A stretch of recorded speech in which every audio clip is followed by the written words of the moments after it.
So in yesterday's web dev tip, we looked at enums in TypeScript and how you can use them as constants, then assign them values and use them within your code to make your code a bit more descriptive. And we saw how you could do that with numbers, but in this tutorial, we're going to take a look at how you can do it with strings and also some reasons why you would use an enum rather than an object. So this is something similar to what we had set up in the previous web dev tip. We've got this user response type enum, and it has values of no and yes equal to 0 and 1. Of course, that will be auto incremented for you automatically if you don't put those in there. But we can actually assign string values to them as well. So for example, for no, we could assign it the string of no, and also the same for yes.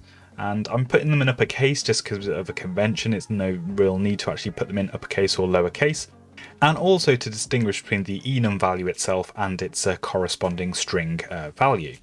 So this works fine, and if we would just log something out to the console again, so user response type yes, for example, we should see the string in uppercase of yes being displayed on the console. So obviously with the string enum type, you don't have the ability to auto increment, and you can actually mix and match the numbers and strings together, but it's probably a bad idea to do that. Stick with one or the other. But this just allows you to assign a string value. So if you do need to compare your enum or the user's response to a string, then this would be a useful tool for you.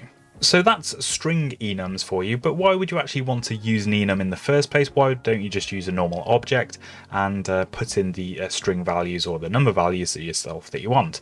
Well, imagine first of all if you had a function like this, something called a function called answer, which is answering a question. And we want to pass in an answer value or something in there. And that at the moment is of user response type. So we've got our enum describing what the type of value is that we're expecting to come into here. So that's really useful.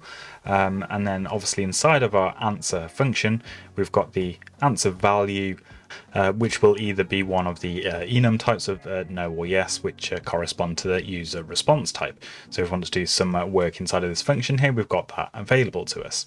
But we could do the same sort of thing with just an object, because all we've got here is some key value pairs essentially. So what if we did something like this and said object response type? I'll just call it object response type, just so we can distinguish it between that and the enum.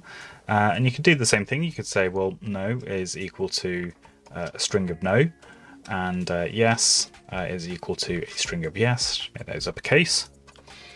And it pretty much looks exactly the same as we've got for our enum, doesn't it? So the problem we've got here is that we can't use this object as a type. So when we want to, in TypeScript, declare the argument types that we're passing into a particular function, for example, we'll get this kind of error message here saying that we're trying to use a value instead of a type. So we don't have a specific type for this object. So that's one advantage of using the enums, is that we've got that type safety, and whereas if you're using an object directly, then you don't have that type safety for the answer value, and you'd have to leave this answer value here untyped to get rid of the error. So ideally we would use the enum where we can, rather than using a direct object created in this way. So that's a little bit more information about enums for you and how you can use them with string values. Make sure you stay tuned for more web dev tips.